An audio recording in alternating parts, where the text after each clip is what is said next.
My talk will be a prequel of Lena Noack's talks this morning, in the sense that I will go back a little bit to basics about habitability, exoplanets, and I hope you will find it simple.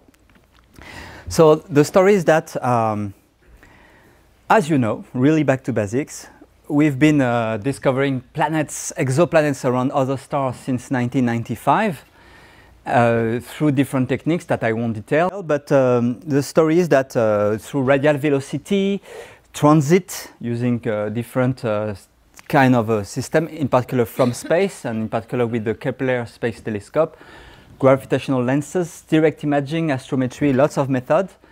I was happy to put this slide today because I checked the official number of exoplanets that has been detected and listed and confirmed. And today we have 3,999 planets, almost 4,000, maybe tomorrow 4,000. Discovered in, we have almost 3,000 planetary systems. So we're starting to have a lot of planets. You see this graph, I don't know if you see it very well, I don't know if you dim the light, no, it's okay like that. Or close the door.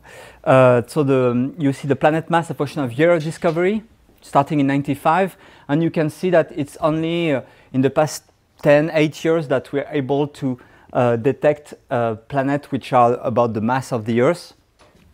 But we have discovered a lot of super Earths, I will say, things that may be terrestrial, rocky planet, and not mini Neptunes or Neptunes. So, what to get from that? Well, the first lesson, and I won't go back much to that, is that the solar system is not typical at all. That's the key point. We have discovered a lot of different kind of planets in every size. There is a kind of continuum. I won't detail. There are some interesting features in this mass distribution, but typically we have found super Earths, mini Neptunes, hot Jupiters, possibly ocean planets. You have planets around multiple star systems. You have lots of multiple star systems. You have very eccentric orbits. You have very compact system. You see the effect of planetary migration, which seems to have been limited, maybe not, in the solar system. Well, this is the first lesson. The solar system is not typical. At least, for instance, having a Jupiter, a planet like Jupiter at this distance from a star like the Sun, it's quite exceptional. We will not be able to detect the Earth or Mars or whatever around the Sun-like planet. The second lesson is more interesting. It's a revolution that no one cares about, is that we have demonstrated in the past few years that nearly every star hosts at least one planet, more or less. There are lots of planets, and no one cares in the sense that everyone knew that because everyone has seen Star Wars and Star Trek. And so there is no surprise when we say, oh, we have discovered that most of the stars are host planets. Okay, we knew that. No, this is new. We could have demonstrated the opposite. But that's a big revolution. Just like 95, the first planet was a revolution. This is based on statistical work, because everything is biased in the observation, is very important. So of course, when you know that, you want to know this question: what is the environment on other planets? Where are the planets suitable for life? Are there other Earths? All these stories, these questions that have been asked for thousands of years, and that's what we address today. So when you go there, you have to go, especially in such a school. We're talking about habitability, so we have to ask what is life and what's needed for life. Of course, I won't address that. That's my first point. But all these slides explain to you what maybe you will repeat. I've seen you purification say many times. As far as you understand, there is one thing which is useful. It's liquid water. So what we know is that life as we know it is based on carbon-based chemistry in liquid water. Carbon life without liquid water is, well, first point there, 95% of known chemical compounds are carbon-based. I'm wondering if this is coming from one of your slides. No? This is at least from one of your workshops. And so carbon without liquid water is really difficult to imagine and maybe difficult to recognize and detect. So on this basis, because when you talk to specialists of organic chemistry or whatever, and you ask them, can you imagine a life? It's really tough. We tend to do this hypothesis: habitability is equal to liquid water available. I'm sure you've seen that before.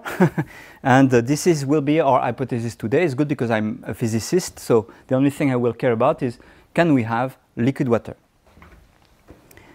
So to get liquid water, back to basics again, it seems that water, H2O, is abundant. There is you need really a specific process to remove water from a given body, a planet or a moon.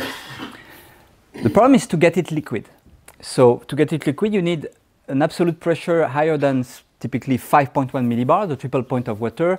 And if you go too high in pressure, then even at normal temperature, where you will expect liquid water on the Earth, well, if the pressure is too high, then you have high pressure ice, we call it. So you go back to some ice, high pressure ice, even if it's warm, no more liquid. You need, of course, to be above freezing temperature, and you need to be below boiling temperature, which depend on the pressure. So it's in this, blue region on this phase diagram. You all know that very well. And that's not always easy.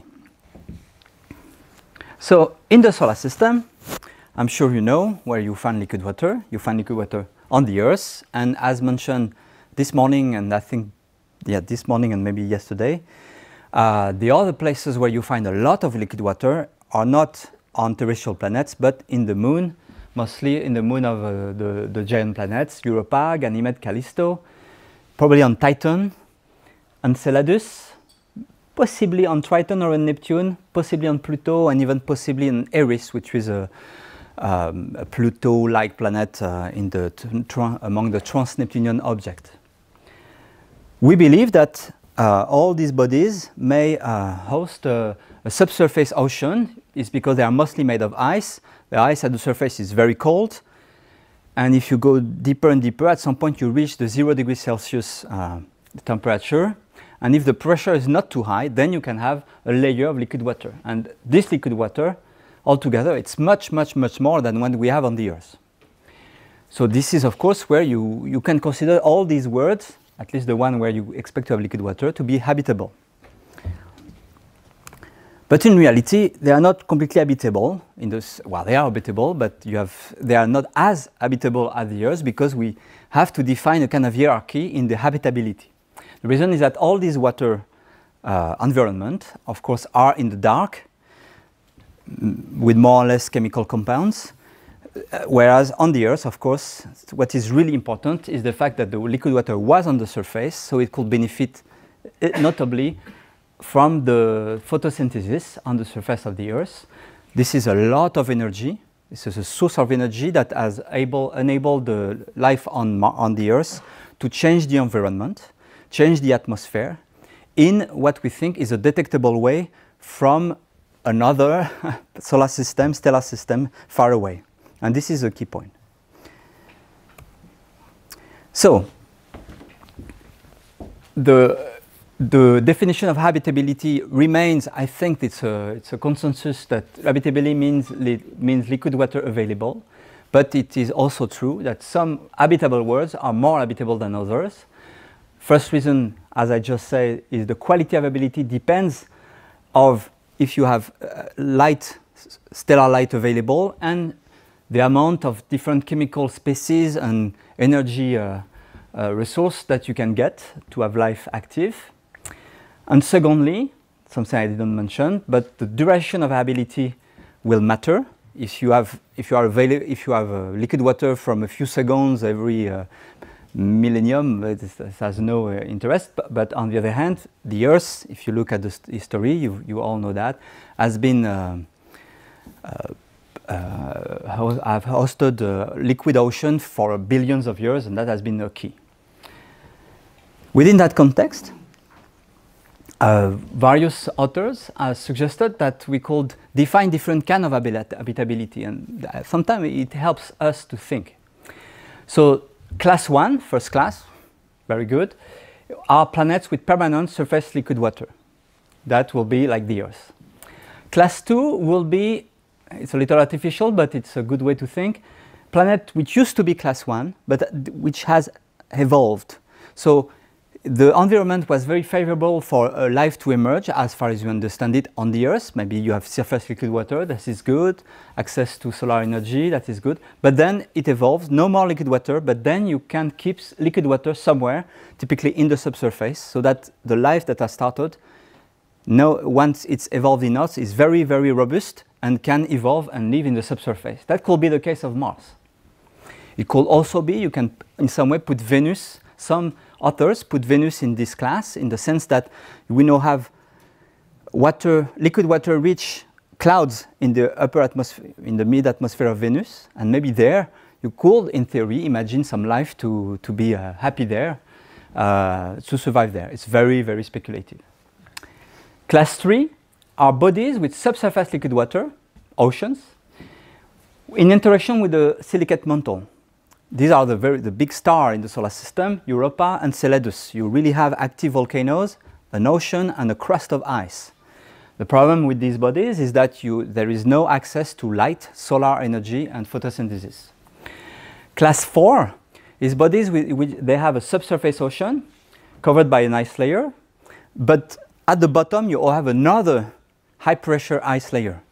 So you can imagine these oceans to be very chemically poor. There is no light, of course. Recently, this has been questioned. It seems that even on a body like Ganymede, where you have this liquid water sandwich between two ice layers, you have volcanic activities at the bottom that create convection in the high-pressure ice layer, the one which is there, that is able to move some chemical compounds from the silicate mantle to the ocean. So maybe class 3 and class 4 could be put together. This is these are recent development. So as I told you, the problem in these two bodies is that there is no access to light, and also when you are outside them, even from the Earth, when we look at Europa and Enceladus, and it's even worse when you look at such a body around another star, is that it's very difficult to investigate if there is life there. So they are a little less interesting. On the opposite, class 1 planets are the ones which are of interest because you can have surface liquid water. It allows photosynthetic life. It can modify its environment. It probably helps to have more complex life. But the key point is that these are the kind of bodies on which we can detect remotely with telescope and living activity. So on this basis, most astrophysical studies, astronomical studies, I should say, focus on these class 1 planets. So we are going to continue and forget about Europa, Enceladus, and similar bodies. On this basis, it has been defined the infamous habitable zone, which really is the tool that we use to understand and try to speculate if this or this planet will be habitable, in the sense class 1 habitable, with liquid water possible on the surface of planets. I said it's famous because it's criticized a lot. If you can look at the literature, there are lots of misunderstanding. The typical, when I give such a talk without being careful, right away someone raises its hand and says, oh, how about Europa? It's not in the habitable zone, but it's okay. We all know that. So the origin of this problem is because the habitable zone has two origins. Originally, the habitable zone was just defined to represent the conditions that Earth enjoys. At a time when the existence of liquid water in Europa, on Enceladus, was not well known. So if you look at the literature in the 60s, 70s, even later, it's all about liquid water on the surface, oceans, that's it. Now we still use it, not because we are Earth-centered, but because we are interested in life on the surface so that we can detect it. So habitable zone concept is now designed to prepare observation for astronomers looking for detectable life with ideally photosynthesis. So that's why the name is not very good. François suggested to call, instead of calling the habitable zone HZ, it's often called HZ, to call it the hunting zone. It's a little clear. No, I know we prefer the surf zone or something like that to really demonstrate that it's surface liquid water. So the key point is that it's surface liquid water because this is where we can hope to detect life remotely. So, to go more in the details, because again, in many meetings I go, this is debated and so on, it's important to understand that there is only one habitable zone per star. What I mean is that around a given star, the habitable zone is the region where you can have on a planet surface liquid water, meaning that it's the region outside which it is not possible to have a rocky planet maintaining liquid water on its surface. So outside the habitable zone, no water is possible. So inside, it doesn't, of course, being in the habitable zone does not mean that a planet is habitable. For instance, the moon, our moon is in the habitable zone, but of course it's not habitable. There is no atmosphere, no water, no liquid water, so no problem. So the key point is that the habitable zone does not depend on the planet. You cannot say the moon is not in the habitable zone because it has no atmosphere. The moon is in the habitable zone. It has no atmosphere. So as a consequence, it is not habitable at all, given all these definitions. Okay? Of course, I will show you that depending on the definition you gave to the habitable zone, you could still define different kind of habitable zone, but it does not depend on the planet. More later. So the next step in this story is that we want to characterize the habitable zone. In particular, define the limit. The reason why we call it a zone, of course, is because if you're talking about surface liquid water, you are on a planet. If you're too close to the star, at some point the temperature will be too high. It's not possible to have liquid water. Everything will be in a vapor state. If you're too far, it's too cold. All the water will be frozen. So you can demonstrate, and it's been felt for many years, that this is a range of orbit, the habitable zone, that can define the habitable zone. So the question now is, what are the boundaries? How extended is the habitable zone? It's a problem of climate of an atmosphere. It's good because I'm a climatologist, so I can study this. So now I will open a little side story about how we study climate and atmosphere on other planets, and in particular the kind of tools. If you're interested in this literature, you have different models that have been used to do that. When you work on that, you can demonstrate that the key parameters controlling the climate on terrestrial planets it's not an infinite list. You really have three big hypotheses. The first is the stellar insolation. Typically, you have to know the orbit and the kind of spectra, the star spectra that force the climate. That's a good thing because this is the kind of thing typically when we observe a specific exoplanet, we know about the star, we know about the orbit. The second point, the third, I will go to the third directly, you have the rotation. The rotation controls many things, controls the distribution of insolation, installation, some people say, and also it controls the atmospheric dynamics. Depending on the rotation, the redistribution of heat would vary. That's why rotation is very important. And of course, the big problem, I'll go back to that, is the atmospheric composition and the surface volatile inventory, the amount of water you have. That's a big question. But when you know these three parameters, you can more or less estimate the kind of climate you have, and then estimate if the planet could be habitable. And to do that, of course, you will use climate modeling. This is what we and many other teams are doing in this field of studying the habitability. So you have different kind of models that has been used to do that, and different kind of models that are still used in the literature. So if you're interested, I will give you a little more details. The first kind of models are what we call the 1D global radiative convective models. These are the ones that have been used to really define the habitable zone in most of the studies you will see. And the most famous paper are the paper by Jim Casting, especially his masterpiece in '93 called Habitable Zone Around the Main Sequence Star, and the following papers by his student and colleague Koparapu, that's still publishing a lot with this kind of models. How this kind of model works? Well, the idea, if you're not familiar with that, is that you take one column of atmosphere and you assume that this will represent the entire planet. So you take one column of atmosphere, you put some gas there, and you put some insolation, not an insolation, you estimate the mean insolation at the top of the atmosphere. You can demonstrate that the mean incident angle of the sun will be 60 degrees. So every 1D model always take 60 degrees as an incident angle.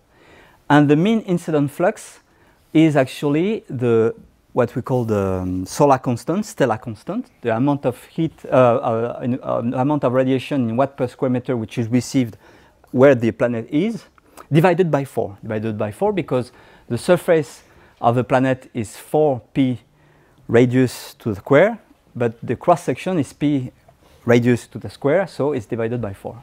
It's very, very standard. So you take this, you put the equation, you write the insolation, you have to assume a surface albedo, the amount of radiation which is reflected back to the atmosphere. You have to compute the radiative transfer to estimate how much photons are reflected or scattered by the atmosphere. You have to do the same in the thermal infrared. You have surface emission, you have absorption and emission in the atmosphere. This is where you will account for the possible greenhouse effect of your atmosphere. If you have gases that can absorb the thermal infrared radiation, they will create a greenhouse effect. And this is why it is called convective models. If the temperature profile is unstable, if you have warm air below cold air, you have convection, vertical mixing, so that you go to what is called a neutral profile, which is defined typically on the Earth. It will be about 6K per kilometer. So how to compute the radiative profile from these radiative convective calculations? I'm going into details because this is very important in the literature. The first way you can do is what we call a time marching model. You start from arbitrary initial state. You say, I start with my planet is 0 degrees Celsius. I have this gas. It's all isothermal, and I let it go. And then you let the model converge to equilibrium to know what's going on. You can play with the model that we have put online in our lab. It's made by Martin Turbet. This site, you've seen the address. It's a website where you have online a 1D radiative convective model with which you can play to explore the kind of climate you can get.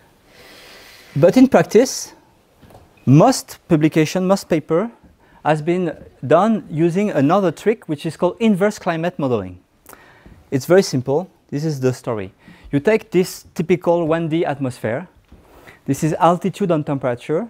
And you assume that the temperature profile is always defined by an isothermal stratosphere. You can demonstrate it's realistic more or less with typically 200 K. And below a given level, you have a troposphere with what we call adiabatic lapse rate. It's the lapse rate of water, of atmosphere which is stable. And then you do the calculation to see the kind of surface temperature you get for a given atmosphere, a given star, and so on. It's designed to compute the solar flux needed to achieve a given surface temperature. That's why it's called inverse climate modeling. You say, I want this temperature, at what distance do I have to be from a given star? This is the way it's done. So in practice, here is what you do. You set the surface temperature. So immediately that defines, based on the assumption I just told you, a temperature profile.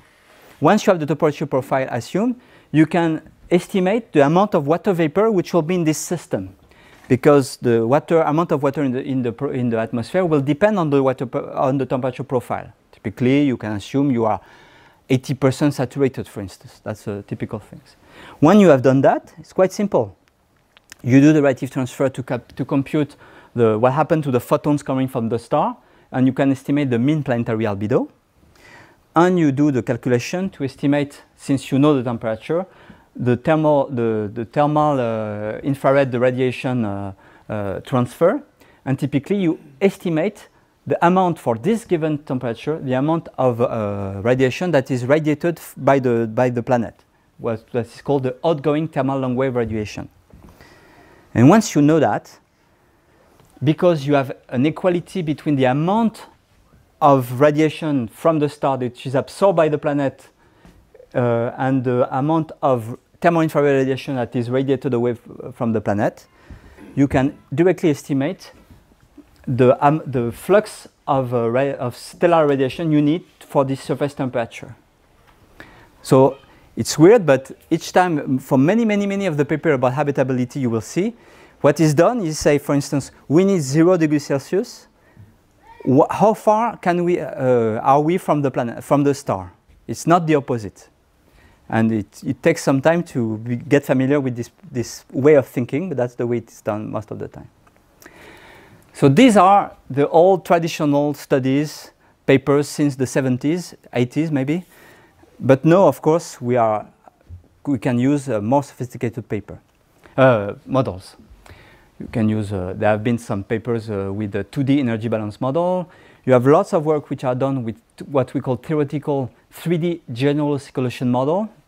The goal being not to really study the exact climate, but to study the atmospheric circulation typically. And finally, what is really new in the past 5-10 years are the use of full global climate models, which are much more realistic, much more ambitious, which are in practice aiming at building virtual planets. In other words, aiming at simulating everything that is going on the planet, not at all something simple, something complex with all the details, the clouds, the dust, the ocean possibly, and so on. So how can you do that? Of course, it's much more complex. When you see this movie showing the circulation on the cloud on the Earth, you tend to think, wow, this is too complex. You have an infinite amount of degrees of liberty. You have a different scale which are coupled. It looks very complex. In reality, for instance, this movie is not coming from satellite observations. It's actually coming from a model. And in fact, for the Earth and for the other planets, we have now a good confidence of our ability to simulate to first order the climate on the planet. And the reason is that even such a climate system is defined by a limited number of differential equations. And once you learn how to solve them, you can simulate the climate. Of course, in the details, it's difficult. As we discussed earlier today, knowing exactly what will happen to the Earth in 50 years, it's a complex problem. But it's a problem when you want to know the details. You want to know if it's going to rain in China or not, or if the temperature will increase by 3 or 4 degrees. But the model is able to very well, any model, even simple, is able to do very well to simulate the climate on the Earth. So in practice, you have to solve the differential equation. This time I will go fast. The first thing that you have to do, which is new compared to 1D relative convective model, is to solve the large-scale atmospheric motion, atmospheric dynamic equations, the fluid dynamic equation around the rotating stars. I won't show them. And to force this fluid dynamic equation, at every grid point, you have to solve the detail of the climate, almost as if it was a 1D relative convective models. You have to resolve the relative transfer at stellar wavelength and in the thermo-infrared. You have to compute the thermodynamics of the surface, the details of what we call subgrid scale dynamics, the mixing by the atmosphere, the turbulence, the convection, and something which is always very difficult is to understand the volatile condensation in the surface in the atmosphere. In other words, the cloud macrophysics, the formation of snow and ice, the hydrology. That's really complex. But you can do things and more or less simulate the climate. When you do it, you quickly realize that all these different equations can be solved independently. And when you put together different bricks that solve the different process at work, it's like using a game of Lego of bricks. You put the bricks together and you can simulate a planet, the Earth, Mars, Venus, an exoplanet that you can imagine. It's really a tool which is now, with the experience we have, is usable to study any kind of climate around any star. In the solar system, we have tested them on all the atmosphere that we have. We have 10 atmospheres in the solar system. Do you know them? It's a quiz. Of course, you have Earth, Venus, and Mars. You have 6 terrestrial atmospheres. So after that, you have Titan around Saturn. You have Triton around Neptune. It's a thin nitrogen atmosphere with hazes and clouds and geysers, lots of things are going on. And Pluto, the dwarf planet with a beautiful atmosphere of nitrogen with the hazes and lots of activity. And of course, we have 4 giant planet atmospheres. So that's 10 bodies that we can study and on which we have been able to test our ambitious global climate model, so that we have been able to learn many things. I put again the 6 terrestrial atmosphere on which we have tested our global climate model. I say we, it's our team in Paris, but many other teams around the world. We have also been able to test them to do paleoclimates. This was discussed earlier today, but even for ancient planet. So you can see here, I show that with the amount of observation available to constrain the GCM. So it's interesting, for instance, even if we don't have direct access to the meteorological data from past Earth, we can test our global climate model on past Earth because we have records, geological records to do that. It's the same for Mars, for even Pluto, and so on. And on this basis, we have gained enough confidence to simulate planets that we don't know at all how they are, but we can explore the kind of climate that are possible and then explore the habitability. So back to my, my story about the habitable zone. The first question I will ask is, what is the limit of this habitable zone? In other words, where is the inner edge of the habitable zone around a given star? So to define that, let's take the Sun, for instance. You can just ask the question, if I take a planet like the Earth, or with oceans on it, how close can I get to the Sun-like star and remain habitable? Special effect. And what is very interesting when you do that, I'm sure many of you know this problem, is that you get unstable very quickly. Very quickly, if you move the Earth toward the Sun, the Earth becomes not habitable. The reason is the following. If you increase a little bit the solar flux, you increase the temperature at the surface, you increase the evaporation of the ocean, because you assume you have an ocean, you increase the greenhouse effect, that increases the temperature. This is a very strong positive feedback, and you really change the climate very quickly when you do that. The historical Sorry? You change the albedo of the clouds, no? A little bit, I'll mention that. Historically, the first studies, the reference studies, have been done in 1D in which clouds have been neglected. So this is the real, the typical reference for the 1D results. You have early finding of this. It's called this process is called the runaway greenhouse effect. I'm sure you have heard about it. Here is how it looks. This is a paper. This is a plot from Koparapu et al. 2013, but it's really like all the other papers I mentioned here. It's obtained by a reversed climate model, so you have to read it carefully. The axis is surface temperature, and the y-axis is the relative solar luminosity. What it shows is that if you start at the solar luminosity of 1 being what we get on the Earth today, temperature is around 300 K. If you increase just a little bit, very quickly the temperature increase. I should use this. Temperature increase. And if you continue increasing it by a few percent, just as if you were moving the Earth by a few percent, quickly you completely vaporize the ocean on the planet. You put all the water vapor in the atmosphere. The water vapor is a strong greenhouse effect. You block the infrared radiation so that the only way for the radiation to get out and be in equilibrium is for the surface temperature to go beyond 2000 K. So it's a completely different planet. You're not habitable anymore. In this plot, you can see that you do that if you move the Earth by 3% toward the Sun. You vaporize the ocean right away. This was and still is the reference with 1D model. Of course, it has been interesting to study it with 3D models. Because, for instance, we could speculate that if you increase the amount of water vapor in the system, you will increase the amount of clouds. Maybe the clouds will raise the albedo, protect the planet from this extra heat, and maybe the Reynolds greenhouse effect will happen much closer to the star. So this has been done by in various studies, in particular with Jérémy Lecomte, a scientist who's now in Bordeaux, using our model. We've done this. It's a complex problem because you have to simulate what happened in an atmosphere. We have suddenly a lot of water vapor in the system, so it's not a well-mixed atmosphere with only nitrogen. For instance, if you study the Earth, you have water vapor, which becomes a major component of the atmosphere. It's difficult to model, but it's fun. And what we find, we were expecting that the clouds maybe could protect and increase the albedo. That's not what we found. We found that the clouds tend to form high in the atmosphere and actually increase the greenhouse effect.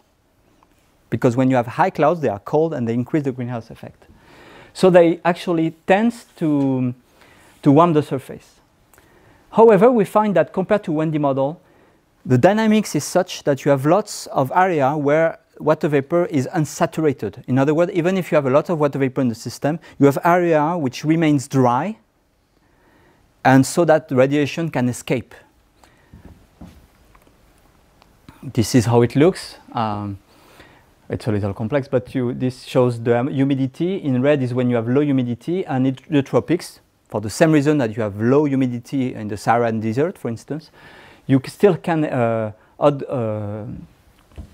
radiate thermal radiation, and you can cool the planet and prevent a little bit the runaway greenhouse effect. But at the same time, the clouds tend to increase it. So in the end, we find not much difference. In a 1D model, you will have the runaway greenhouse effect moving at 0.97 astronomical units, moving the Earth by 3%.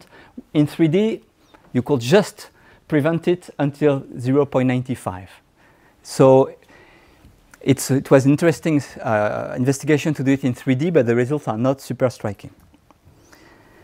Another thing that was found with 1D model is that even before, in some models, most models, even before you actually have the full vaporization of the ocean, you tend to actually lose your ocean to space. The reason is the following. When you increase the radiation by moving the planet toward the star, you increase the surface temperature, as we said, and you will allow water vapor to escape. Let me explain to you. On Earth nowadays, you have a wet atmosphere, but water vapor cannot go very high because the top of the troposphere, around 10 kilometers, is so cold. You know, when you take a plane, it's minus 50, minus 60. You have no more water vapor. All the water vapor has fallen down as ice crystal. So here it's super dry. As a result, the sun UV radiation cannot really photolyze water vapor there because there is no water vapor. If you increase the surface temperature, you move this cold trap up, seriously, so that the UV radiation can actually photolyze the water vapor. So you have OH and H, and once you have hydrogen atoms that are free, they escape, they're so light, they escape very easily. And when you do the calculation, you find that if you are in such a state, you can lose the ocean on the Earth in a few million years. This is a plot showing what is called the water loss limit by casting. This is the solar luminosity and the surface temperature again. I showed you this plot before. When you hear moving the Earth by only 1% in this model, you can see that the amount of water vapor in the atmosphere in this model will increase a lot. This is the profile of water vapor. It's a log scale model. I don't know if you can see here.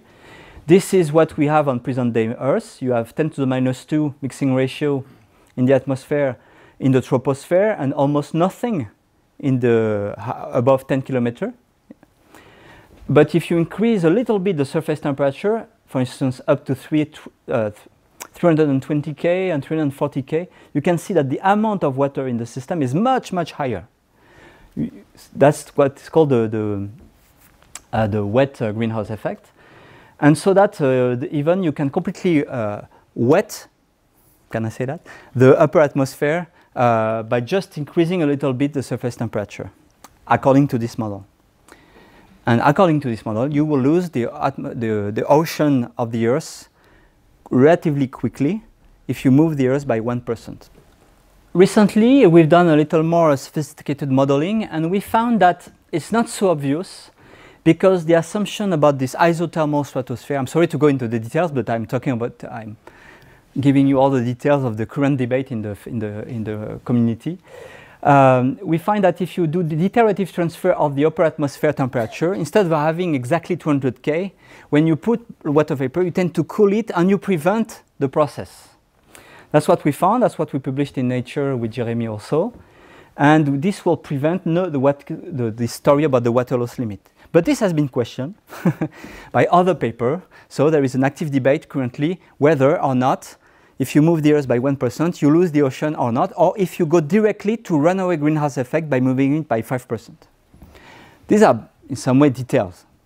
The problem is that, you understand, right now, the Earth, of any planet that will have ocean on its surface, is very close to this runaway greenhouse effect state, and the Earth is very close to the edge of the habitable zone. It is impossible for an Earth-like planet around a Sun-like star to be closer to be a little closer to the Sun and have liquid water ocean. Of course, you can find some detail that suggests that it can be otherwise. For instance, it has been shown that if you, instead of having an ocean planet or a partial ocean planet like we have on the Earth, you have something much drier.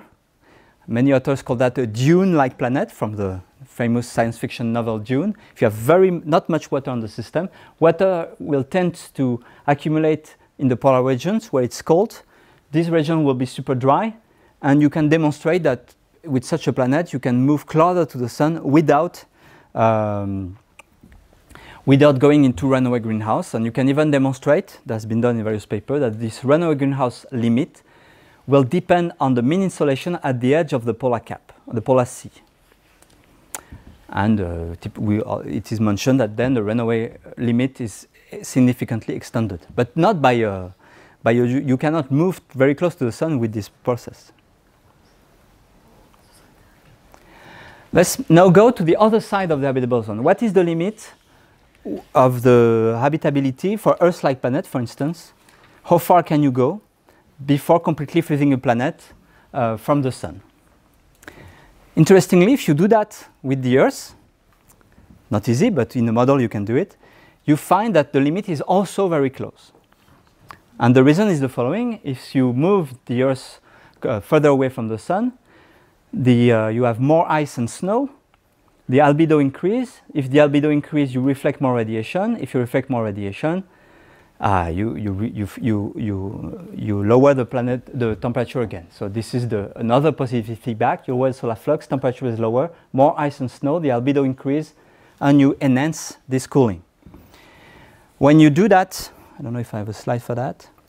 When you do that with the model, you find that, depending on the model, by moving the Earth by a few percent, you go into what is called snowball Earth state with the present-day atmosphere. I will illustrate that to you with a little movie we've done when we studied the early Earth.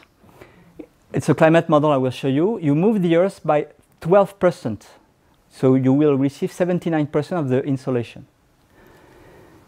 This is a plot mapping showing the albedo. So it's the color scale is such that white is like snow, more than 40%, and blue, more or less, is lower than 3.3. We start at year 0. This is at spring equinox, and we'll see what happened. We just took the Earth and moved it by a few percent. Oops. When you do that with the Earth climate model, you get this. Very quickly, you have lots of snow on the continents, and the snow survives during summer. So you enhance the albedo. It's the temperature cool, you get sea ice, and the sea ice tends to really cover the mid-latitudes. You lower the anti-albedo, the planet continues to cool, the sea ice goes to the tropics, and finally, after only a few years, finally the Earth will be completely frozen. And after about 25, 30 years, you have no more liquid water, it's all very cold, and just by moving the Earth a little bit. You get this kind of temperature after 30 years. It's, these are the annual mean surface temperature. It's about minus 55 in Bordeaux, so it's not good for the wine. And it's not good, it's a completely different planet. What is fun also, you may know that, if you take this Earth and put in such a model and put it back where it is, it remains cold because the albedo is so high that it's locked into this snowball state. So of course, it's not that simple. This is assuming the present day Earth. In reality, the Earth has been the insolation on the Earth when billion of years ago the Sun was weaker, and 3 billion years ago actually the insolation was like that. Yet we all know that the Earth was covered with an ocean. It's called the Faint-Johnson paradox, and it was not like that. The Earth was warm, actually relatively warm. There was probably no ice cap, and the reason, of course, is because the atmosphere was not like it is today. You had more greenhouse effect. And indeed, if you take the same model, as I told you, if you have the present Earth atmosphere, you're super cold. But just by multiplying the amount of CO2 by 2.5, you can prevent, thanks to the greenhouse effect of clouds, it's a little tricky, you can prevent the global glaciation. And if you increase the amount of CO2 by 250 and you put some methane, this is again related to the kind of studies we do to understand the past climate of the Earth, you can prevent the freezing and have a relatively temperate planet. So in reality, the habitable zone, I told you, is wherever you can hope to have a planet with surface liquid water. The real question is to know how far can greenhouse effect keep a planet warm enough to have liquid water on its surface. So it's not like only the Earth, like present day Earth fate, but you have to understand how far can we have, assuming greenhouse effect, a liquid water on the surface.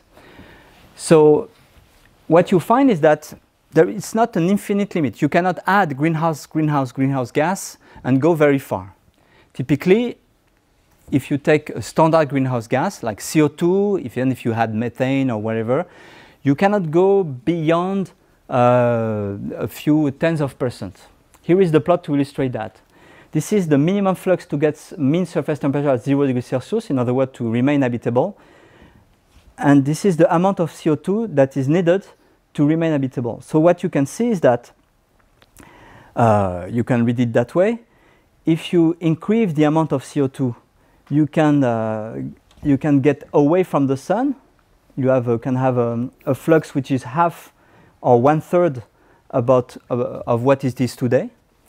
But if you continue to add CO2, it's useless. The reason is that the more you add CO2, of course, the greenhouse effect of CO2 will increase.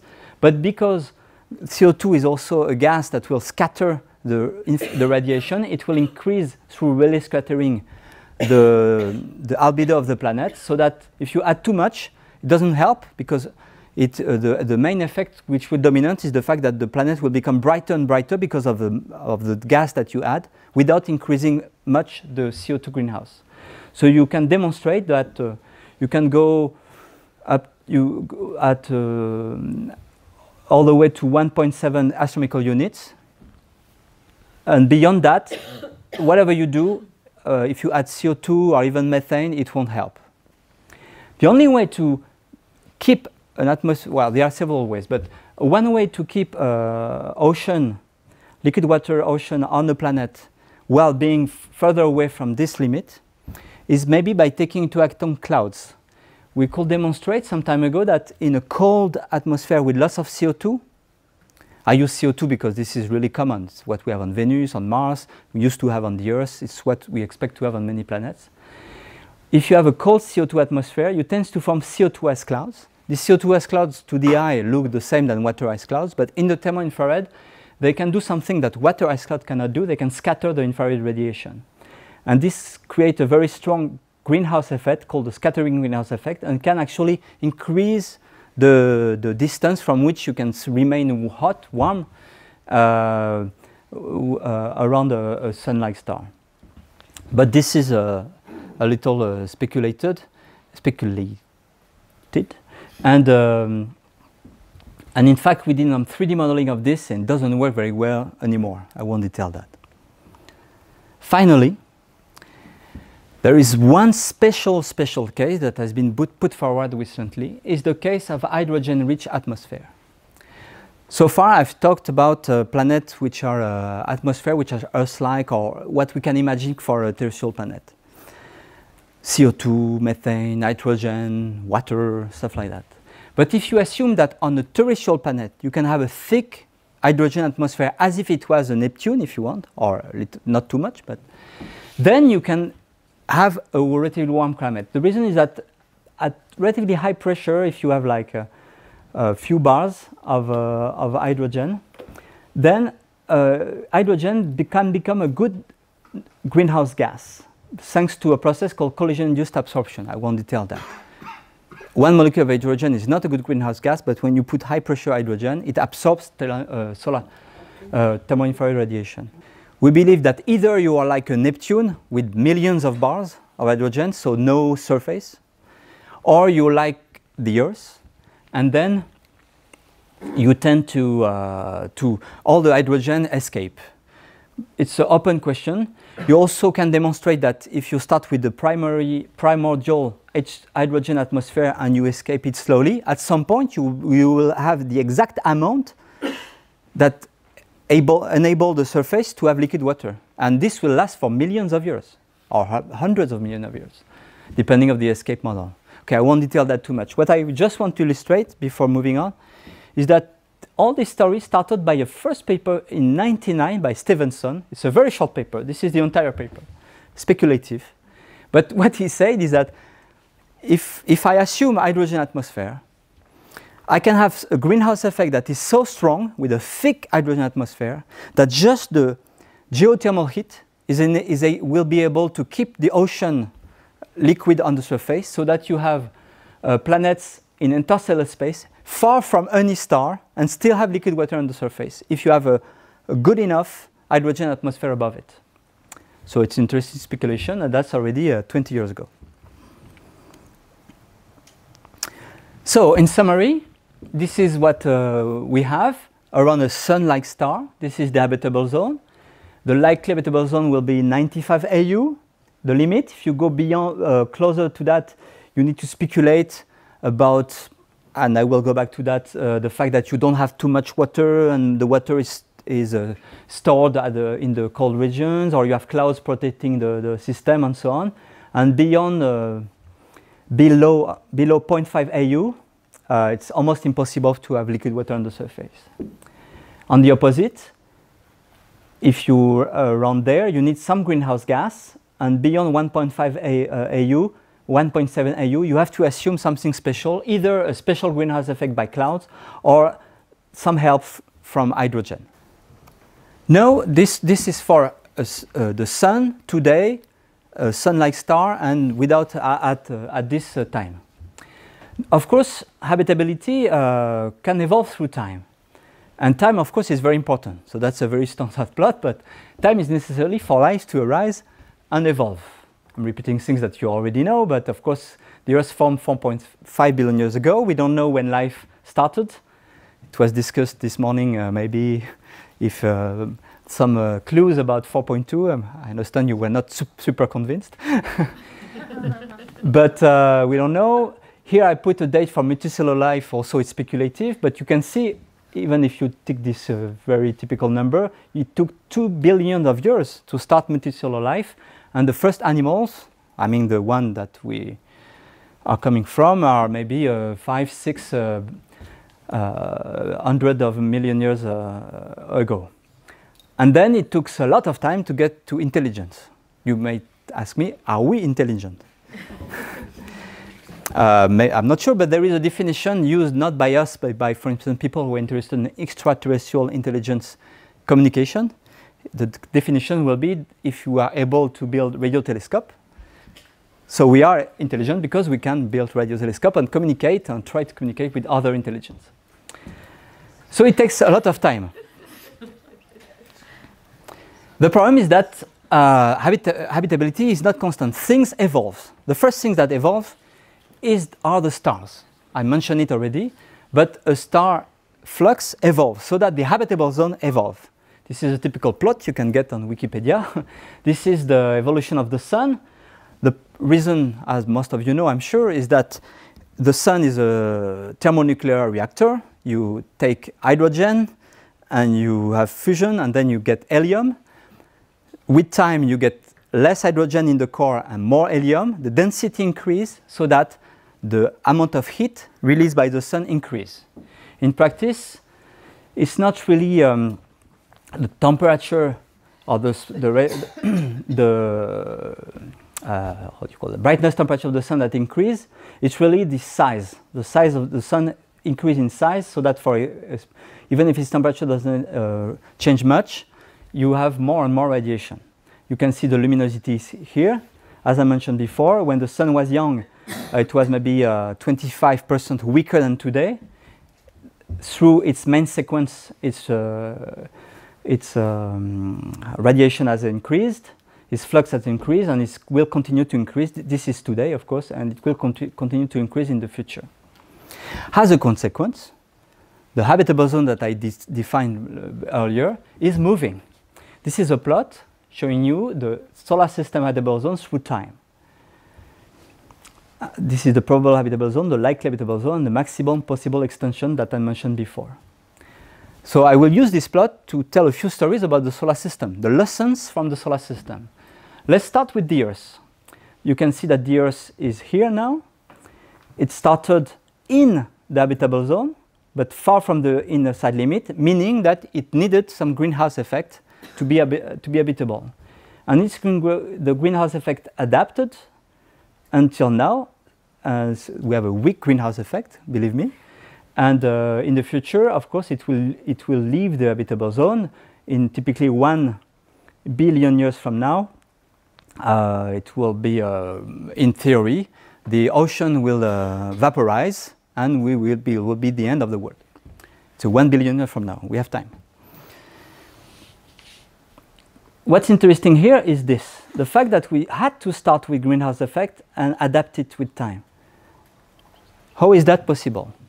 It has been demonstrated that most likely there is a process on the Earth that has adapted the greenhouse effect, the amount of greenhouse gas, so that the Earth could stay habitable all the time. This is very, very classical in this literature. The story is the following. It's called the carbonate silicate cycle. Everyone knows that? Have you discussed it before? So very quickly, what happened is that on the Earth, typically nowadays and in the past, you have CO2 in the atmosphere. CO2 tends to be, you have a sink of CO2 at the surface of continents through, typically the CO2 tends to dissolve in the liquid water, the fresh water. You have weathering on the surface. The fresh water will carry the CO2 and also take some ions from the silicate surface, like calcium. Everything goes into the ocean. You have accumulation of these ions, calcium for instance, and the CO2 dissolve, which is HCO3 minus. When you have this concentration is high enough, nowadays it's done by biology, but without biology you always can get to a high concentration. You make carbonates, CO3, and these carbonates accumulate on the floor of the oceans. And if you wait enough on a planet like the Earth, because you have plate tectonics, the carbonates will go into will be subducted into at lower level, where we have high temperature, high pressure metamorphism, and this carbonate will be released as you will have the reverse equation. CO2 will be released by the volcano, and you will have a cycle in which the CO2 taken here will go back to the atmosphere here. This cycle is a thermostat, because if you have a lower temperature, you have less water cycle, less rivers, less rain, so you have less weathering, And since CO2 continues to accumulate, you will have more CO2 in the atmosphere, you will increase the greenhouse effect, and temperature will be stabilized. It works very well. It is considered that this has enabled the planet to adapt to the evolving sun and even to adapt to events that sometime to some period during which, for various reasons, the planet has been frozen, which is called the snowball state. You have complete glaciation. When you have complete glaciation, speculated, it's debated a lot, but when you have complete glaciation, you accumulate CO2 until you stop the glaciation and go back to a warmer climate. This is for the Earth. The question is whether plate tectonic will be likely on other terrestrial planets. Is it necessary to remain habitable for billions of years? No one knows. This was, of course, discussed this morning. I won't go back too much. It is not in the solar system, as discussed this morning by Lena. There is only one example of plate tectonic, and we have no idea if it's completely exceptional or not. We have no idea. We have models that shows that you have a regime where you should have plate tectonic or not, but they are a little biased by the fact that we have very experienced, we know very well the Earth case. I won't detail that, time is flying. The question is whether you have plate tectonic on small planets, on larger planets. This was discussed this morning. There is an interesting debate. You may remember Lena's diagram this morning showing that there is a lot of paper disagreeing about whether on larger planets, on super Earth, you can have plate tectonic. It's completely open. There is a question which is the Earth just right for plate tectonics in the term of size, but Venus is almost the same size. There is no plate tectonic. There is a wall surface temperature, role of water in the mantle. You have to check Lena's talk again if you want to know these details.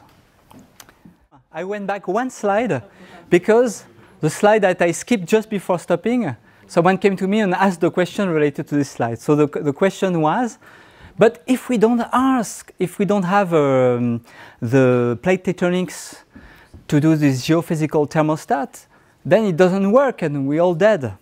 And the answer is it's a strong idea that is in the community. If you talk to many of my colleagues working on these habitability problems and so on, many believe that the definition of the habitable zone is related to the existence of this carbonate silicate cycle that adapt the greenhouse effect to the distance from the star, to be sure that wherever you are in the habitable zone, you have the right greenhouse effect. But in reality, you have to be careful. And this is the plot I skipped, is that if you don't have carbonate silicate cycle, then it can work just if you have enough volatile. If you have a thick atmosphere, it's okay. For instance, it seems that it is possible that many exoplanets may be volatile rich. We have this idea because you see that we see many planets more massive than the Earth. So if you do the ratio between what was delivered to the surface and so on, you have thick atmosphere. You also see that in many cases, it seems that planet has actually migrated a lot. So many may come from far away, beyond the snow line, in other words, be very volatile rich and move to the habitable zone. So in that case, it is possible, we don't know. But in a typical case is a Earth-like planet with a thick atmosphere. I don't know, 200 bars of CO2 or 50 bars or 10 bars of CO2. The point is that if you start the Earth with 10 bars of CO2 and you keep 10 bars of CO2, it's not easy, then it will be habitable from the beginning until now without problem. It will be quite warm at the beginning, it will cool a little bit, but it will remain habitable. You don't absolutely need the carbonate silicate cycle, and this is not what you will read in many review on this subject. I don't know if you got my point, but that was the question. So, or you can even, it's one way, for instance, to address one issue that was raised this morning by Lena indirectly, is if plate tectonics started 2 billion years ago, that's, I think, a very extreme number. How could we survive before? Maybe we had just 2 bars of CO2 and it was good enough. We had warm and we continue with 2 bars of CO2, and this thermostat, geophysical thermostat, only started later and enabled the Earth to survive later glaciation and so on. Okay? These are details. Okay, I'm going back to this plot. And now I talk about the Earth. Let's mention Venus. Venus, of course, now is well beyond the, outside the probable, the likely habitable zone. And indeed, it's not habitable. As you know, Venus is a very hot planet. The surface, you have typically 750 K surface temperature. Why? Because you have a very thick CO2 atmosphere, 90 bars of CO2, extreme greenhouse gas, almost no water in the system. This is typically the early atmosphere volatile, the present day atmosphere volatile inventory. You have 90 bars of CO2 in the atmosphere, almost no water, a bit of nitrogen. However, that we have all reason to think that Venus, the Earth, started with the same kind of inventory, typically 90 bar, 160 bars of CO2, lot of water, and some nitrogen. So something was such that the Earth and Venus did not evolve the same. The Earth, of course, most of the CO2 is now, as I mentioned, not in the atmosphere, but in the soil as carbonate. Some nitrogen must be there as well. And you still have lots of water on the surface. Venus evolved differently. All the CO2 is in the atmosphere and all the water vapor was lost. What happened? Our understanding is that it probably happened what you can imagine based on the story I've told you so far. A typical scenario is to say maybe actually Venus started wet. When it was there, it was not too far from the inner limit of the habitable zone. And for some reason that I won't detail here, you could imagine that they started with an ocean. It's something that works. You take Venus, you put an ocean right now. With a faint sun, you can have an ocean that does not vaporize right away. So maybe early Venus was habitable. But the sun got brighter, and you had the runaway greenhouse effect. Either the full one or the wet one. In other words, either you really vaporize the ocean or you lost water vapor to space, but you lost the entire amount of water into space. This is what is observed. And when you had no more water cycle, a typical, you have no more water cycle, so no more way to keep the carbonate in the subsurface.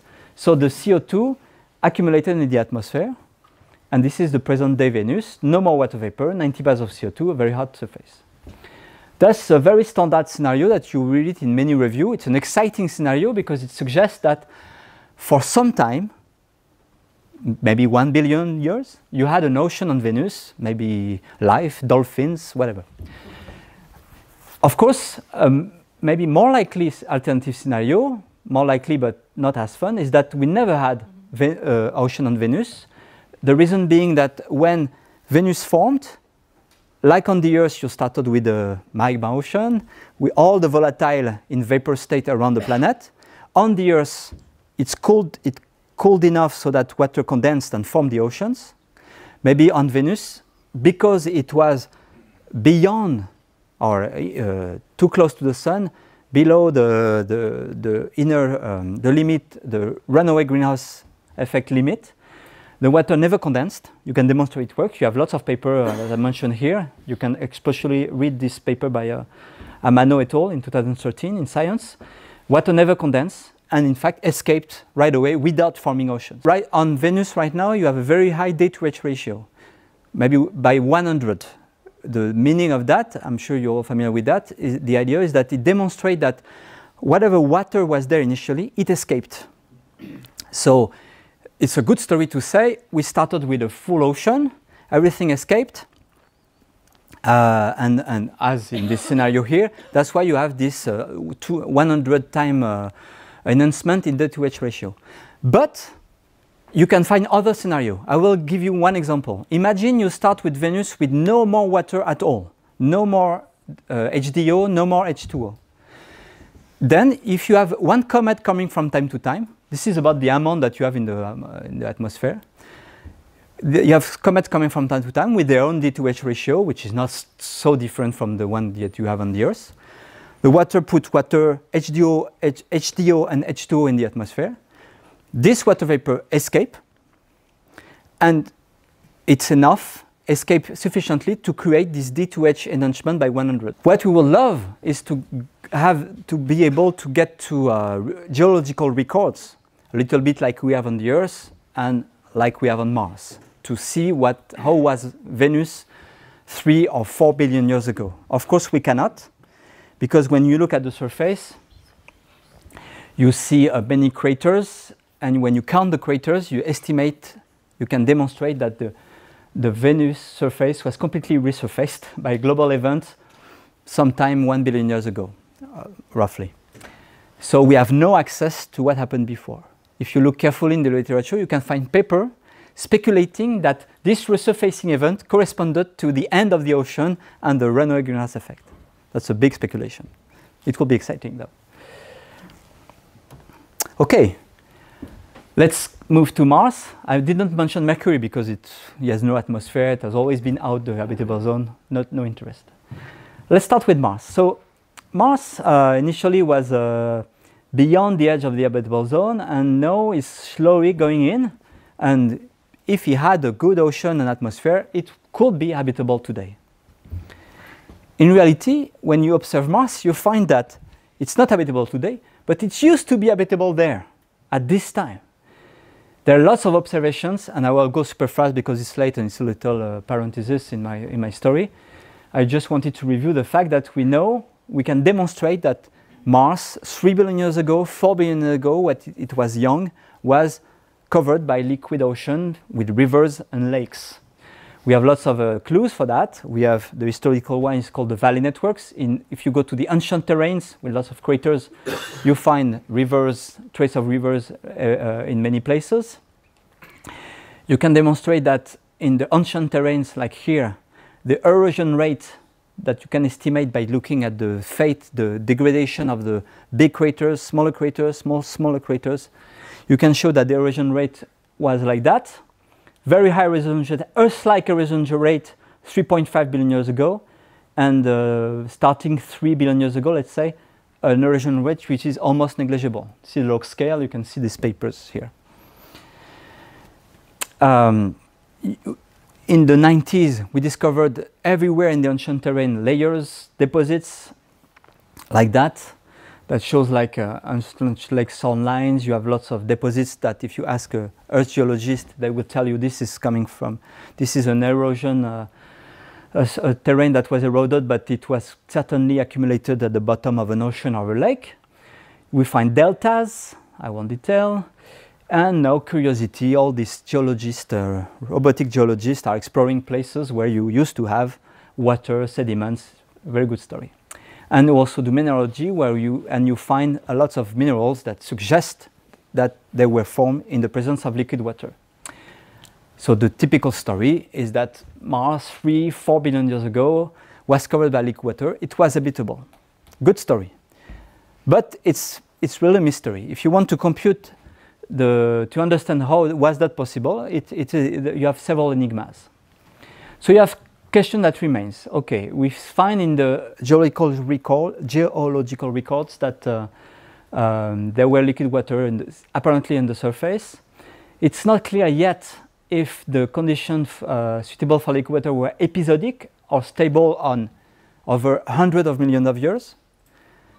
Believe me, although if you go into the literature, you can absolutely find paper that demonstrates that you had liquid water for 1 billion years, and you can find other paper demonstrating that liquid water, you only needed 1,000 years of liquid water to form everything that is observed. For some reason, there is a big debate. More and more people believe that you need several million years at least to form what is observed, or even more. For many clues that I've listed here, the minerals and some of these erosions, there is a key question is whether it was on the surface or it was subsurface hydrothermalism. Notably to form all the minerals which are the product of alteration by liquid water. Many of them may be the product of hydrothermalism. And finally, we don't understand how the Mars climate could have been such that it enabled liquid water. This is in some way summarized in the plot where you see that 4 billion years ago, Mars was quite out of the likely habitable zone. And the result of that is that when we try to simulate with many details how we could have liquid water on early Mars, it's not easy. There is no simple model that does that. I won't detail that, but sometimes we speculate about the fact that maybe a lot of this precipitation is related, I don't know, for instance, by impact. It's triggered by impact. At the time, 3.8 billion years ago, you had the late heavy bombardment, lots of impacts. Maybe this is related. Maybe volcanism played a role. And nowadays, the most exciting, the most fashionable, can I say that, theory is related to hydrogen, a little bit like I mentioned before. Maybe in early Mars, you had sufficiently a large amount of hydrogen that enhanced the greenhouse effect in such a way that it went beyond, it allowed Mars to be habitable in spite of being outside the CO2 habitable zone, if you want, okay? You need something special, a special role of clouds, special role of hydrogen, special role of something. And the other question that is a typical topic in Mars science is, why did Mars lose its atmosphere? Why did Mars not stay habitable? It's because it loses its atmosphere, and you have different speculation, different theories that explain that. I won't detail that too much, but a typical story is that the CO2 atmosphere in presence of liquid water formed, like on the Earth, carbonate, but there were no plate tectonic to recycle the carbonate, so there were no more atmosphere. But this is kind of dismissed now because we don't find much carbonate on the Earth, on Mars. So now the typical story is related to the escape into space. It seems a simple story, but in reality it's very difficult to escape CO2 on such a planet. But it seems that there was some process able to do that. It's now the topic of the mission MAVEN. And it seems that you can explain this, the loss of some of the atmosphere because Mars' gravity is not that high. People used to say, and you may have heard it a lot, that it's because it lost its magnetic field. And magnetic field, in some theory, prevented the erosion by the solar wind. And when the magnetic field disappeared, the atmosphere escaped. Nowadays, all the specialists don't believe that at all. They believe that the magnetic field actually do not protect and do the opposite way. It favors atmospheric escape. Yeah, it's because when you have a magnetic field, you can actually there's no simple reason for that. It's really a story. But if you have no magnetic field, if you have a magnetic field, you can actually canalize, can I say that? Channel the solar wind, and in fact you do erosion by the solar wind indirectly. You need a photochemical reaction and so on. I can detail that. And if you have no magnetic field, in some models and in some observations of Venus, which has no magnetic field, and Mars, they find that you have a kind of shield that forms and that actually protects the atmosphere. We are working on the paper summarizing all these ideas. If you look at all these stories that I did not have time to detail, it's all related to either the fact that you have a lower gravity on Mars compared to the Earth, or to the fact that you have less geophysical activity. That for the plate tectonic recycling, maybe the magnetic field and so on. So typically, the reason why Mars did not follow the destiny, the fate of the Earth is because it was too small. So, if you want to stay habitable, you need a lot of things, and particularly not to be too small. You need a sufficient gravity, maybe a magnetic field. I kept it there, but it's questioned. Maybe you need plate tectonic. Some people say that you need life initially to keep the planet habitable. It's the Gaia theory, and there are lots of interesting stories about that. Some people mention, I just put a line there, I won't detail it, that the moon was necessary to stabilize the obliquity and then prevent too big climate change. I don't think it's necessary, but it's part of the story. I've talked about the Earth today, the solar system today, solar system evolving. Now, what about around other stars? The fact is that you have many kinds of stars, and just if I do a statistic in the solar neighborhood, you can see that you have, typically, if you take a sphere around the sun of 10 parsec, that's about 32 light years. You have about 22 star about the size of the Sun. In the jargon of astrophysics, you call that G star. The Sun is a G2 star. You have just a few bigger stars, A and F, not many. But what is really, really abundant in the galaxy and in the neighborhood are smaller stars. 90% of the stars in the galaxy are smaller than the Sun, and most of them much smaller. The K star and the M dwarf, everyone knows M dwarf if you like habitability. So, of course, it's interesting, especially to study these, especially also because these ones are very hard, these ones are cold, that's okay, but the lifetime of the big star is shorter. They evolve even more quickly. The A star habitable zone just do that, whereas the M star have a very long lifetime and their habitable zone doesn't evolve a lot. So they are interesting case. Moreover, as you may know, it's much easier to observe exoplanet around smaller star, M dwarf for instance, compared to bigger star. So this is why most studies focus on this, the exoplanet around M dwarf. So depending on the star you are around, this is a plot showing the traditional habitable zone from the masterpiece of casting in '93. This is a ratio of the mass compared to the Sun. The Sun is here with the solar system here. And you have smaller star, and here you have the habitable zone. As a function of the distance, it's a log plot. And of course, if you have a smaller star, you have less energy, and you really need to be much closer to the M dwarf star, for instance, to get enough energy to stay in the habitable zone. This has some consequence. First is that this if you're really close, typically if you take a very small M dwarf, you need to be a few astronomical units away. It's really close. You're not far from the activity of the star. You can get some, how do you call that, flares affecting your planet. You really have a very strong solar wind that can affect you, especially when the star is young. I told you that the star tends to be stable, but the star stays young much longer than a bigger star.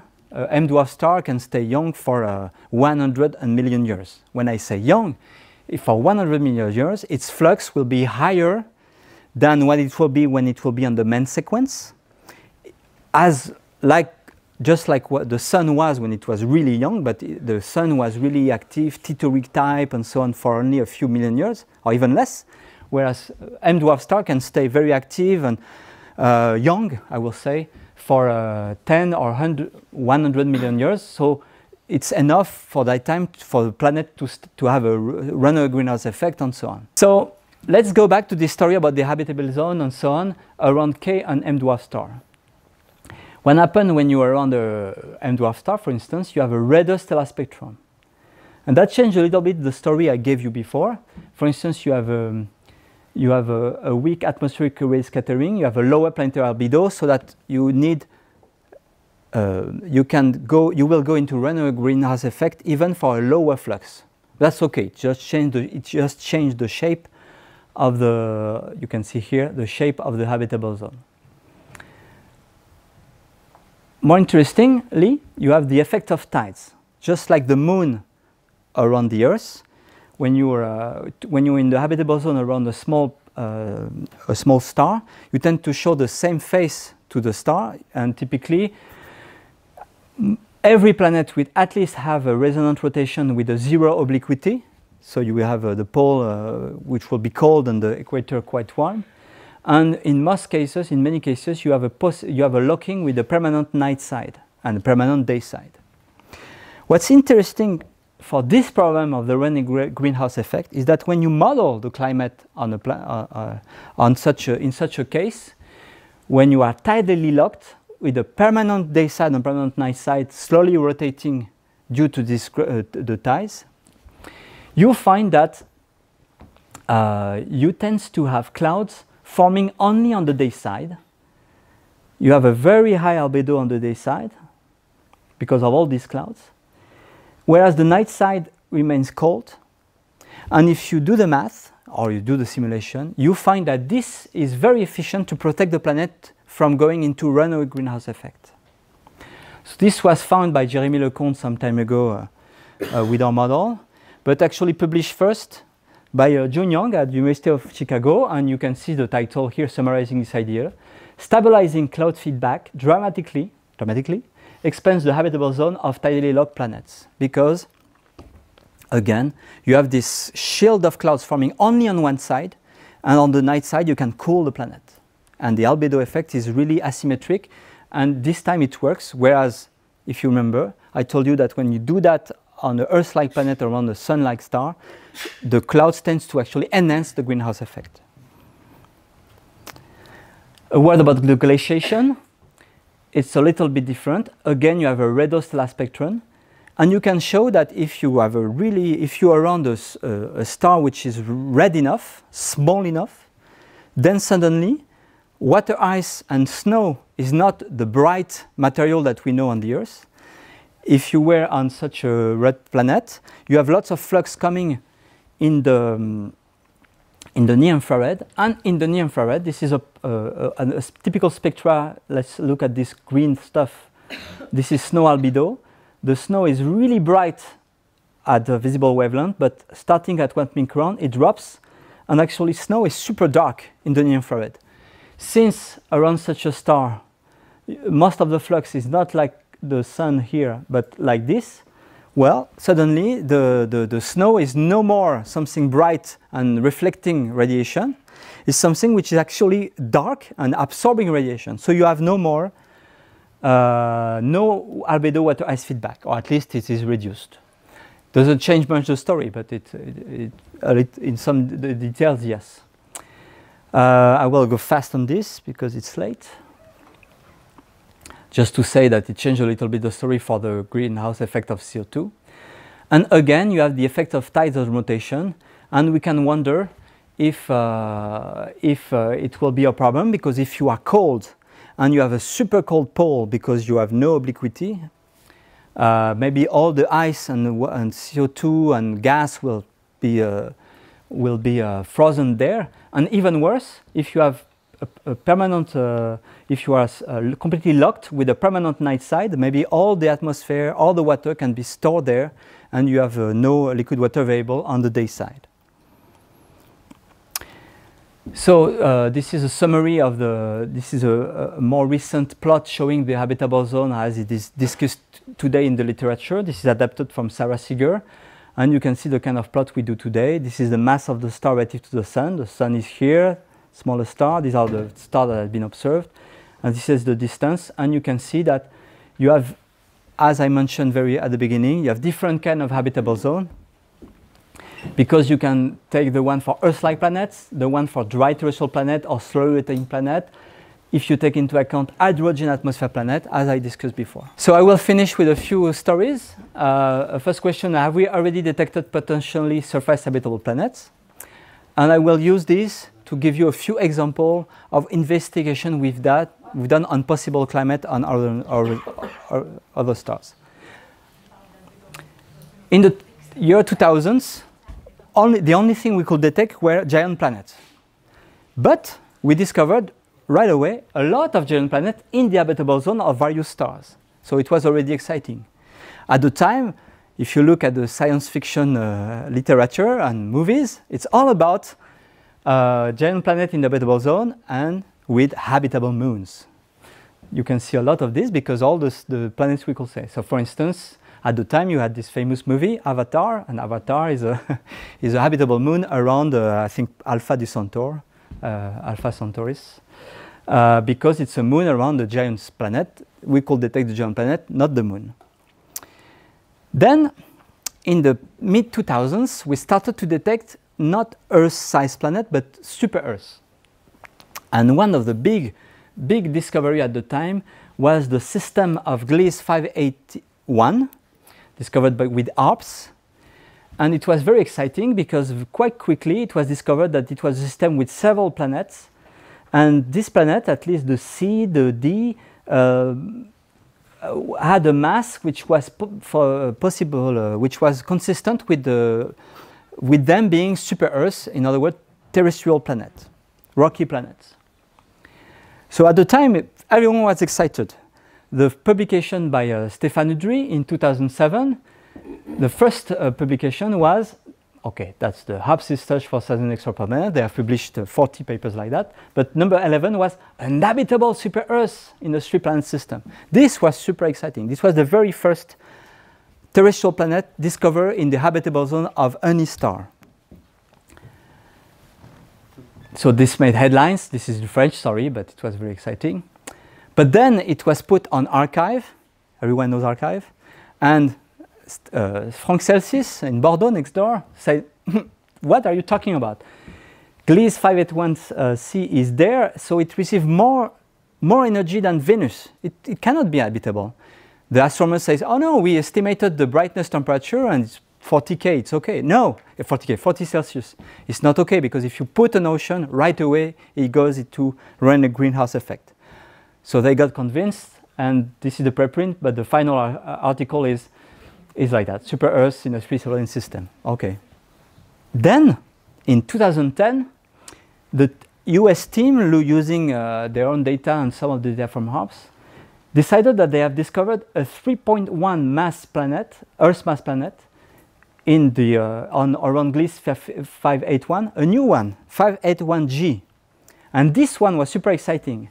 Okay, this is a plot showing the habitable zone of Gliese 581, and this is where it was, in the middle habitable zone. Everyone was excited, starting with the first author, Stephen Vogt, who gave interview saying that he was absolutely convinced that the planet was habitable. Even named it after his wife. In the acknowledgement, you can say, it says that this planet that he had discovered should always be known as Zarmina's world. Zarmina's Vogt is Stephen Vogt's wife. That was cool, and it made headlines as well. Gliese 581G, the world of Zarmina. But quite quickly, the HARPS team and some statisticians demonstrated that this planet did not exist. It was an artifact. Nice result. Then, with Robin Wentworth working in our team at the time, we say, hey, about Planet D. Initially, Planet D was a little not considered too much because it is really cold in theory. Its equilibrium temperature is minus 80 Celsius. And it is most very likely locked in synchronous rotation. So that it is cold, no insolation at the pole, and probably a permanent night side. So everything was so cold that people were skeptical about the idea that this could be habitable. So with Robin, we did some calculation using the kind of model I told you about to explore what will be the climate with the CO2, nitrogen, H2O atmosphere. This is Robin. So these our calculations are quite fun to follow. You have CO2 ice clouds forming, having greenhouse effect. You have water clouds. You have lots of action going on. To go quick, we could easily demonstrate that it will be very easily habitable. One of the reasons being that even if you neglect the ocean, in such a planet slowly rotating, you have a dynamical process called superrotation that efficiently transports the heat from the day side to the night side, so that it's not easy to freeze everything on the night side. And ultimately, I won't detail that, but we could find, depending on the assumption of the rotation rate and so on, if you assume a little bit of CO2 and nitrogen, it was easy to have a habitable planet with lots of liquid water. So we were super proud. We published this paper entitled Gliese 581 is the first discovered terrestrial mass exoplanet in the habitable zone. We were very proud. We made a lot of news coverage with that in Europe and in the US, but not in France, because we announced that the exact same day that Dominique Strauss-Kahn was arrested. So there were no more other news in France for the French people here. Anyway, so we are proud. Much, I mean, really with lots of content to Stephen Vogt, who has announced his wrong planet, but we were wrong.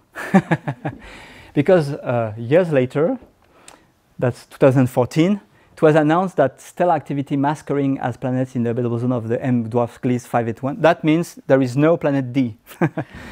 Well, there were a debate.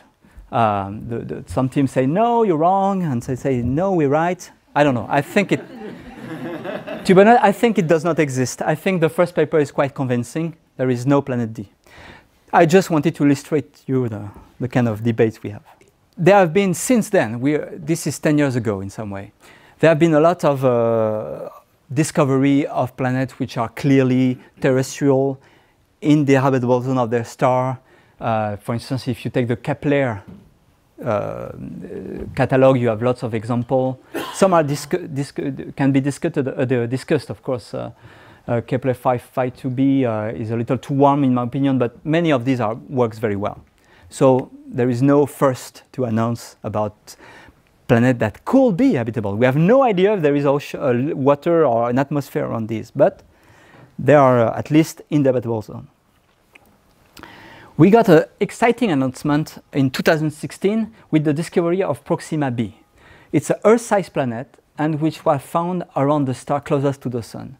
It's one of the best, smaller, best located planets that we found, and it was around the star closest to the Sun. That was a very good story.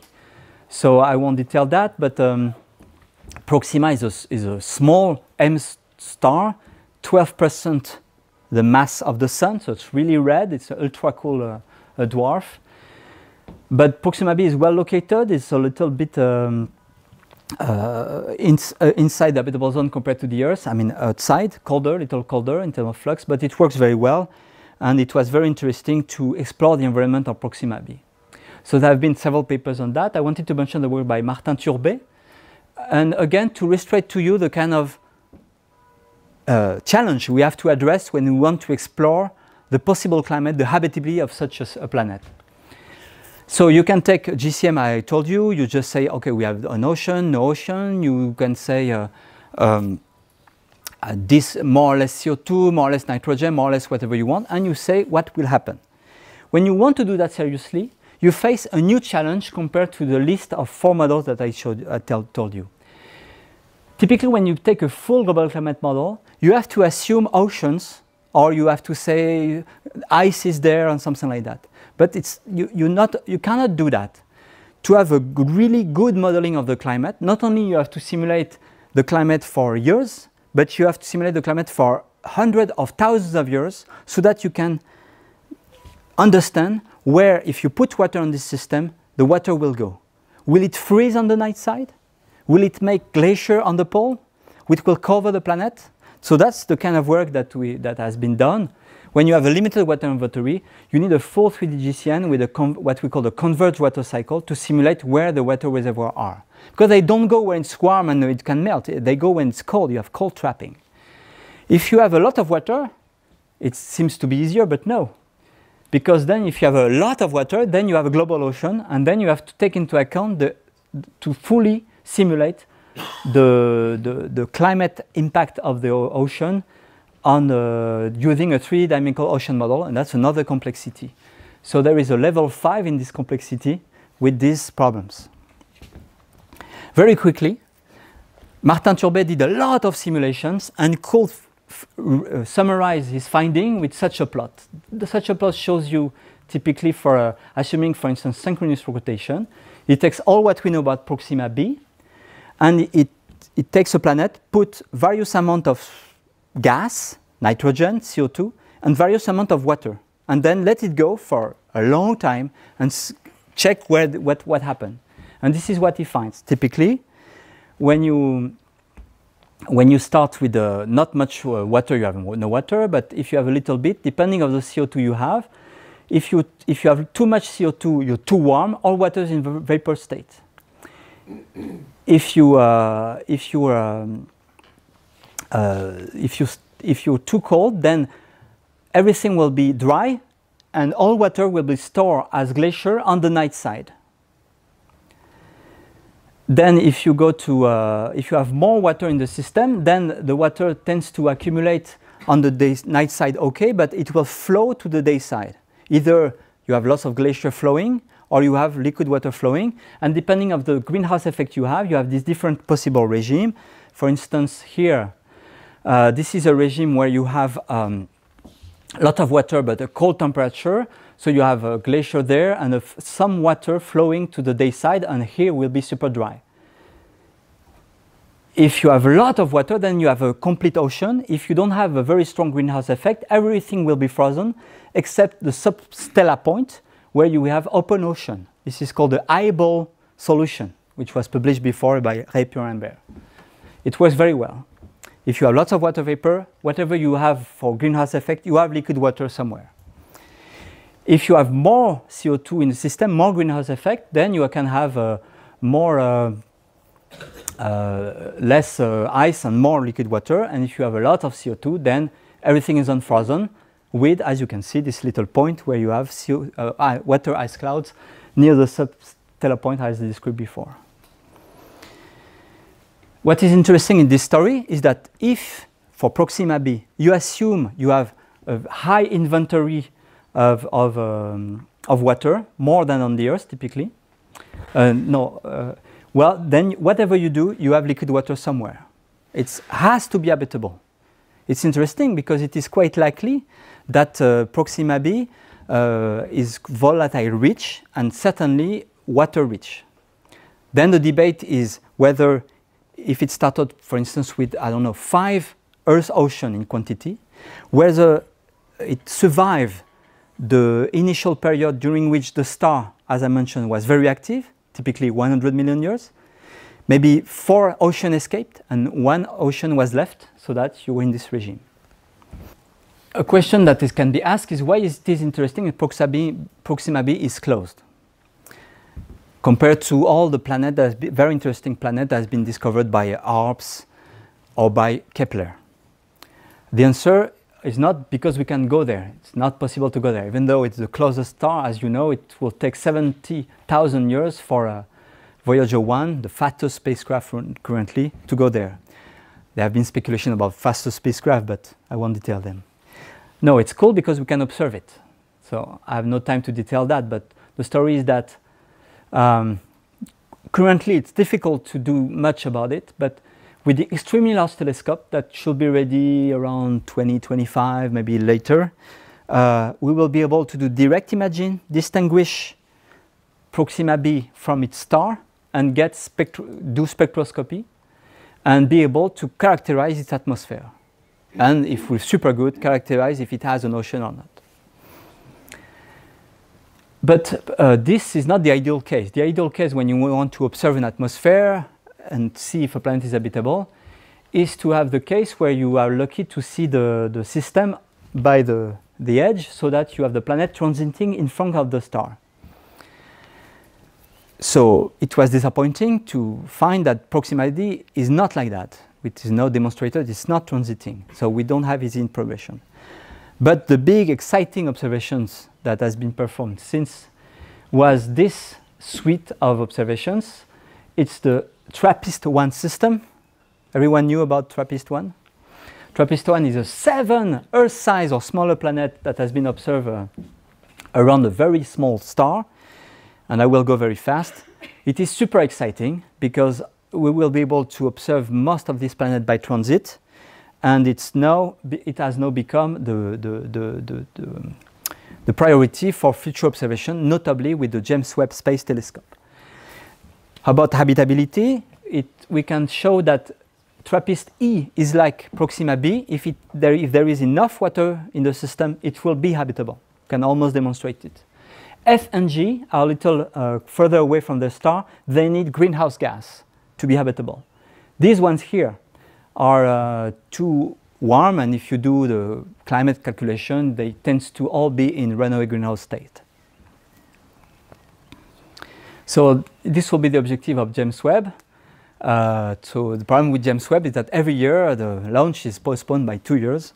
So we hope it will be launched soon. And even though it was not at all developed when TRAPPIST system was known, now a lot of the time that is allocated for the various instrument leader and the telescope leader will be allocated to observe the TRAPPIST system. Okay, I'm almost done. This is the first conclusion. I told you that to know about the habitability and climate, we need to know these 3 parameters. I told you that we can model that well, and indeed, for a given parameter and atmosphere, I think models as I described them, can do a good work to explore the possible climate and the possible habitability. Of course, you need to do a lot of model sensitivity studies to be confident in what you find, but if you assume this, you can find this. Of course, the big problem is that to estimate if there is a lot of planet habitable or not, is that we don't know much about the possible composition of the atmosphere. It's very difficult to understand the zoo, the possible zoo that we have for atmospheric composition. It's controlled by complex processes. The formation of the planet of the atmosphere, the escape to space, is controlled by the interaction with the subsurface and the outgassing and stuff like that, the photochemical evolution. And these are much more complex to model than climate, in my opinion. Of course, my job is to model climate, but I think it's difficult. Also, our experience in the solar system is not sufficient. If we didn't have Venus in the solar system, I'm not sure we could dare imagining a planet with 90 bars of CO2 and so on. If we didn't have Titan, we just will not imagine Titan. So it is very likely that around other planets there are plenty of very weird planets, very weird atmosphere, and it's difficult to imagine them. Just advertise the fact that in some papers we've been trying to brainstorm about the kind of atmosphere we can have. And we felt really a little stupid in the fact that the only thing we could think of are in some way related to experience in the solar system. And whenever we want to be exotic, there is always a good reason, probably wrong, that suggests that it cannot happen.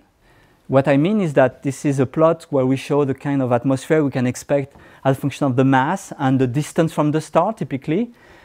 In such a plot, for instance, the Earth is there, where you have mostly CO2, some nitrogen. Mars is there, and I could continue. I won't have time to detail these different cases. Some are exotic, okay? For instance, if you imagine a Venus-like planet, but a little more massive, instead of losing water completely directly, you could lose hydrogen, but oxygen will stay and could have a thick oxygen atmosphere. If you have a super thick planet with a lot of water in the system, which is going into runaway, you will have an entire atmosphere made of H2. It's called a steam atmosphere planet. Why not? But still, it's all related to experience. And we need observations to fill the zoo and have more exotic stuff in the system. But right now, as for me, I'm not able to imagine very exotic case. So this is the conclusion. I won't repeat that. I repeat some words about habitability, the definition about the habitable zone. But my conclusion point again is the key open question is what does it take for a planet in the habitable zone to be and remain habitable, and especially what kind of atmosphere does it take? On the Earth and in the solar system, our understanding is biased. It's a kind of entropic principle. You know, the entropic principle is the fact that we have learned geophysics and astronomy from a planet that works. This planet might be completely exceptional. It is possible. Because it's not by coincidence that we are on it. We are in a system on a planet that perfectly works to have an ocean for billions of years without interruption for life to develop. Maybe it's exceptional, maybe it's not. So what is interesting is that we will make progress in that investigation in the future, because soon we'll get observation of atmosphere from the James Webb Space Telescope, the European and other extremely large telescope.